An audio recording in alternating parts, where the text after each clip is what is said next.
Hi Petiso, how are you? Excellent.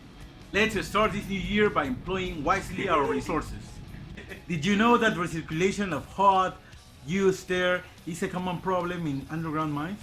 No, I don't know. When do we talk about recirculation? I don't know. When the same portion of air is circulating through the same place over and over again.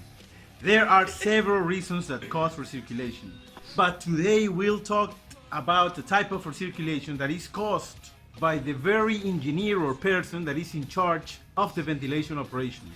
This happens because the engineer was in a hurry, or simply he or she was still inexperienced at the moment of setting the fan. So what you see there is a common setting in most underground mines, which is based on the myth that by just installing a fan, any place will be ventilated instantly.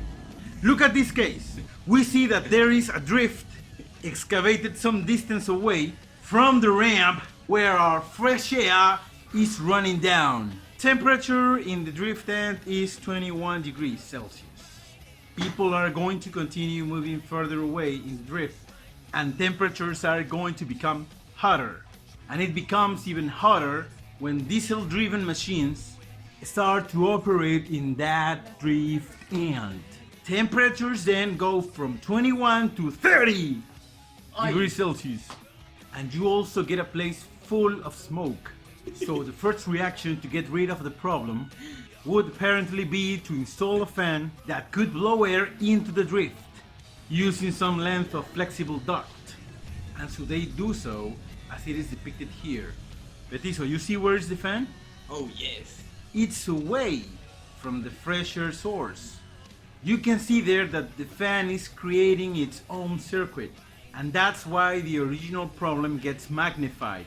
Not only because we keep high temperatures elevated and spread all over the drift, but because we are wasting electric energy in giving to our people the worst working conditions.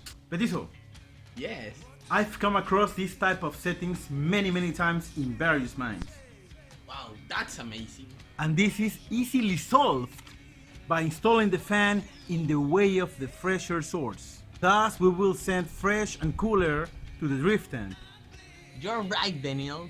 lowering the air temperature and providing a comfortable work environment for people. You can see there that by installing the fan there, we've created a nice circuit for air, where we have an inlet point and an exhaust point. So this kind of problem we've talked about today is easily removed by inspecting our current fan installations and correct them where necessary. So we are still working on a lot of mines and solving many problems. Isn't that right, Petiso? Yeah, that's right. Okay, see you next time with another useful advice. See you next time.